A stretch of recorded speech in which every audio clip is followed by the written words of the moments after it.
3 weeks ago, I won my first gold medal at a World Gliding Championship at the Sailplane Grand Prix World Final. For those of you who are not familiar with this type of competition, it's a special form of trying to make it more visible to the public. They use live stream and commentators to present it to the public. So there are so many great videos from previous competitions online. There used to be a helicopter flying in Chile, and perhaps even in New Zealand and so on, to film this spectacular event. So it was always a dream of mine to fly such a type of competition, and of course flying the first world finals and winning it is a big honor for me.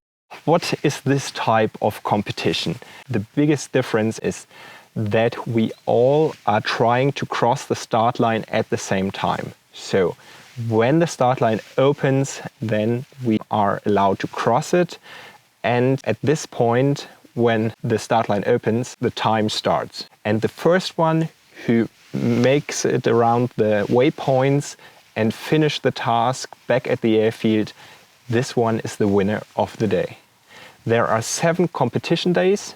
But of course there are some days where you have bad weather like we did. We only had 4 competition days. At each competition day, the first one gets 10 points, the second place gets 8 points, place 9 will only get 1 point. All others, they will get only 0 points. So even if you finish the task, you won't get any point if you are not in the upper half of the competition field. So that's something which makes it really interesting for the competitors to try out something else than the big gaggle does, and so on. And even if you make an outlanding at one day, you can still win this type of competition. That's something I really like because it helps to be more creative, not to stay with the gaggle all the time. You want to get some points, you want to push and make something better and different. Let's get to the start of this competition. First of all, I had a great training day. It was a free training day where we had good weather conditions. I already flew there in this area, the e-glide competition 4 years ago. So I already knew this area quite well. And at this time of the year, I was used to fly in really poor conditions, not a high cloud base, weak thermals and so on. So really I was thinking, we will have some flying days, but not great weather conditions. The training day where I flew, there we had awesome conditions, cloud base 3000 meters, great thermals 2, 3, 4 meters per second. So I was really excited to fly this competition. And then, the first 3 days were cancelled due to the weather. So we had not too much luck at the beginning. At one day I was the lucky guy who flew the Ventus 3 of Tilo to just make a test flight. It was a great day and just to enjoy the area around at weaker conditions. And then the first competition day where we flew and started. Perhaps you have already seen this video of the first competition day. I had technical problems at the beginning. My pitot tube was blocked with an insect, with a spider or so. Only about 10 minutes before the last one started, there I was ready to start as well with the glider, which is capable to fly. So I was really happy that I can fly this day. And then directly after crossing the start line, I had a good start. I found really a great line. We had the problem that the airspace was limited to 1,600 meters. The ground is already high, and in between we needed to fly to the first turn point, about 30-35 kilometers. At not the best conditions, but we had good streetings, so good streets where we can find energy lines and so on. And somehow in this big field of great pilots, of world-class pilots, I managed to do this first leg the best. I found a great line. I pulled up perhaps even harder than you're used to with an 18-meter glider. I really pulled up to 100 kilometers an hour when there was some lift. And I did it because I knew there's a lift, because of my barometer, because of the Larus sensor unit, which really tells me perfectly if there is a climb or not. And I think this was the biggest advantage at my first leg there. And afterwards, it was just flying this competition without too much risk and having a focus on the others if they get closer to me or not.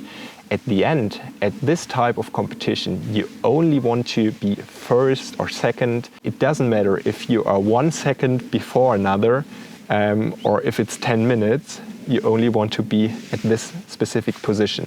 So that's something I learned as well at the qualifying Grand Prix, that it's not about the time and that the tactics are slightly different to other competitions. That was the first competition day, which was so important to win this championship. I placed first. On to the next one, on to day 2.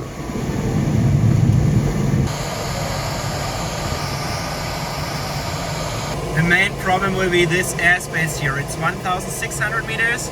We are starting here at 1,700 meters, the task. And to this direction there would be nice clouds, but there's the airspace. Then on the other side, it's a big gap in between. Then only later on we can't see how good these levels are. So most likely I will fly the fast tour here slightly below and try to find there a good way. I had also a good start, then in between it was quite hard because the conditions were really weak. We needed to jump into another valley quite low, which was from the safety point not the safest option, but we also had only outlanding possibilities if we would fly backwards, so this was also not really a big option to fly back again. So with let's say 50 meters of margin, of height margin above the terrain, I was able to be one of the first to jump into the next valley where we had ridge lift. I didn't notice that this lift is really as good as it was. So Thiel Hollighaus, for example, he made it perfectly. He just flew the ridge all the time, back and forth. And so I was not completely happy about the big gaggle around me, so I said I need to do my final glide on my own. I will make a different decision where I think this might work out. From the theory, it was not really great of both of us, of both groups, what we did. So it was not, we were not able to fly a straight line back to the airfield, back to the last turn point, because there were not really clouds. So I had the chance to fly a little bit more to the north, and we had southerly wind or westerly wind, so I was pushed off the line to the lower area of this terrain. The others were flying into the lee side, into the higher mountains, which you also want to avoid usually. But of course, higher terrain also means that you can climb higher in thermals. Most likely you have better conditions, but I was not sure if this would work out this way. And all the others tried it, so I tried something different. And my route was really good as well. I had some tries, I needed to try some different thermals, but I was able to make a nice final glide, really good glide ratio again. And then I met Sebastian Cava again, just a few kilometers before the finish line or before the last turn point. I have seen him on my Flam display, and I thought, oh, there's another one. Of course, it was Sebastian, and he won the day. I placed second. I was really happy to have 2 days in a row with a good result. Then to the third competition day. There somehow I tried too much different at the end. It was nearly the same situation, and I was able to keep up with the gaggle, let's say with the first third of the competition field, which is quite good because you get perhaps 1 or 2 or 3 points there, or perhaps if you make a good final glide you can even get more points. So I was in a good position, but I thought I need to do something else like the day before, and at this point it didn't work out. So I had to survive. I had to not make an outlanding in really weak conditions. Together with Gilles Navas, I was there just a few hundred meters above small mountain hill ridge, a few kilometers before Pavullo. and there I lost too much time and most of the others passed by. They got some points. I was in the 0 points at this day. And then it was all up to the last competition day. Ciao guys! The last competition day here at the World Finals of the Sailplane Grand Prix. It will be a very exciting day today because I'm in the lead at the moment. Yesterday I got 0 points, so I only have a small margin, and today the winner gets 11 points.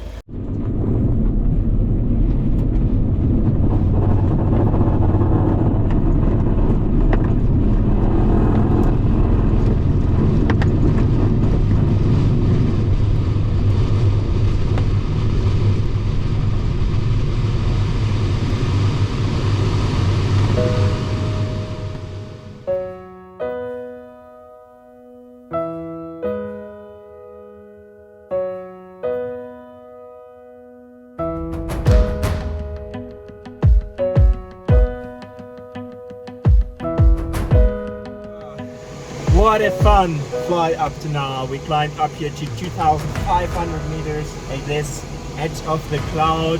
There's a lot of different heights of the cloud base today, so we need to take care where to fly. And now I should have a look to the other side, because that's the way where we fly first. This cloud looks also very nice there, and it is not so much detour, so I think we will go via this small mountain then to the higher area. That's where we already flew at the training day, and we had a nice climb there as well, so let's see. It will be a really interesting race. Yeah, and here you can see again the different height of the cloud base here. The higher area a lot higher. Then here's one cloud also very high, and then in the background these are very low compared to this stuff here. This view. That's why we love racing in the mountains as well. It's dangerous, much more dangerous than flying in the flatlands, but it's so much fun. Such a joy. So grateful to do this. I was at position 1 with 18 points.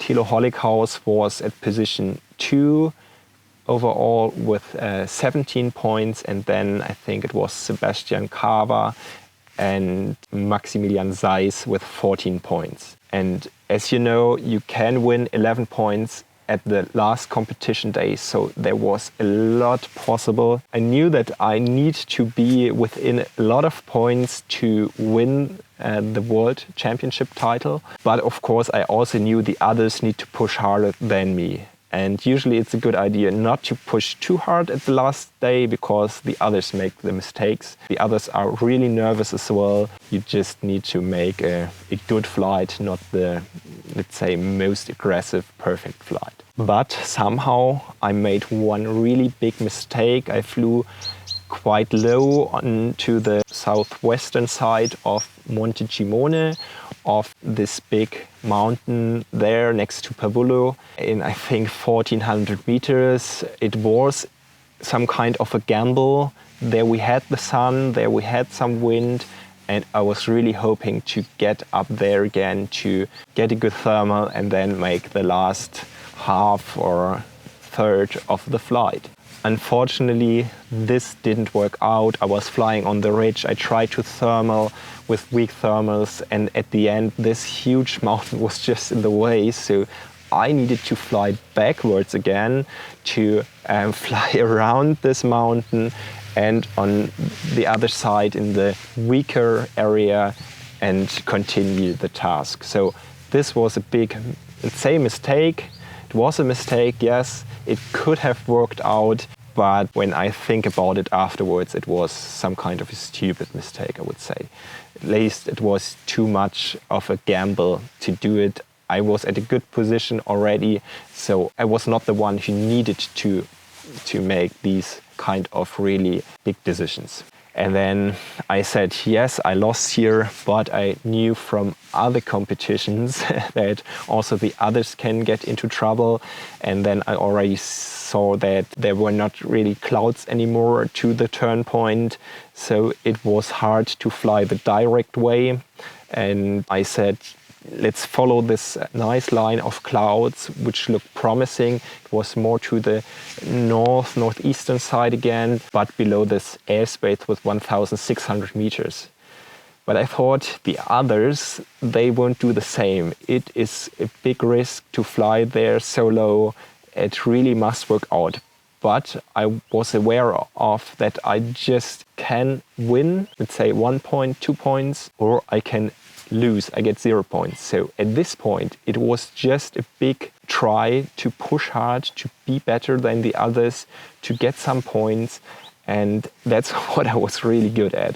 I found a great line through this lower terrain. There was some kind of convergence. I was flying 200, 210 to just be below these 1,600 meters. And this pushed me really forward again. So before the last official turn point there, I've seen the others already in the last thermal. They were much higher there. They already had made these 10 kilometers to the turn point and 10 kilometers back. So they were 20 kilometers ahead of me and higher. So I was not in a good position, but I said there are some others around, just make this race with the others which are around. And at some point it worked out. I already knew also the line back because I flew the same way already to the turn point, that I can make there a lot of meters for the final glide just by pulling up, by flying below these nice clouds. And at the end I made about 500 meters at McCready 1.8 just in this final glide with pulling up with a good energy line. And then at the end some others tried to follow me, but at the last option where you can make a difference, there I said I will fly to the right-hand wispy. The other two just behind me, they said no, we will try the other one because it was a little bit more on the way perhaps. And there was also a wispy, and my wispy worked good. And there was just one more wispy developing just behind mine. So I had 2 wispies where I had some more energy.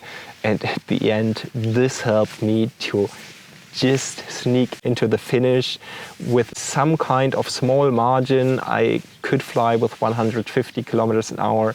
And then at the end, I was even able to catch up with Gilles Navas from the last turn point. I was just slightly higher at the last 10 kilometers. And then, yeah, I got 1 point because I was 10 seconds faster than Gilles Navas. It was a great experience on the ground. I was not happy with my result or with my flight when I got out of the glider. I knew there were already many gliders on the ground, and I asked Hendrik what he thinks, which position I have at this day and so on. And then he started with saying Sebastian Cava flew task B, so he didn't fly the whole task because after the first or second turn point, he found out that there was something wrong and so on. And then he tried to make the correct turn point, and then he was at the back of all the gaggle, and he said he will just fly back home. He has no chance to catch up with the others. And then I heard that Thilo Hollighaus was not at the airfield when I landed, so he was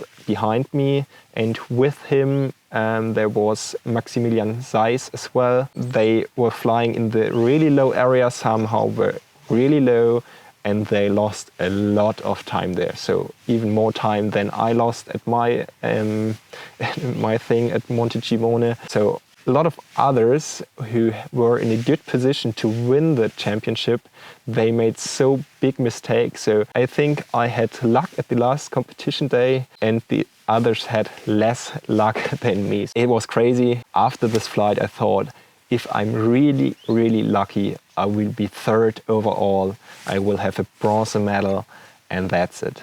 But winning such a competition as a sportsman, of course, that's a great joy. And I would thank all my trainers, all my family, brother, and so on, who helped me over the time to get as good as I'm now. There is so much involved. Also the German Aero Club, all this together, and of course also you as a community, which helps me to make this more professional, to spend more time into gliding and so on. This helps a lot, and all this together made me win this nice competition.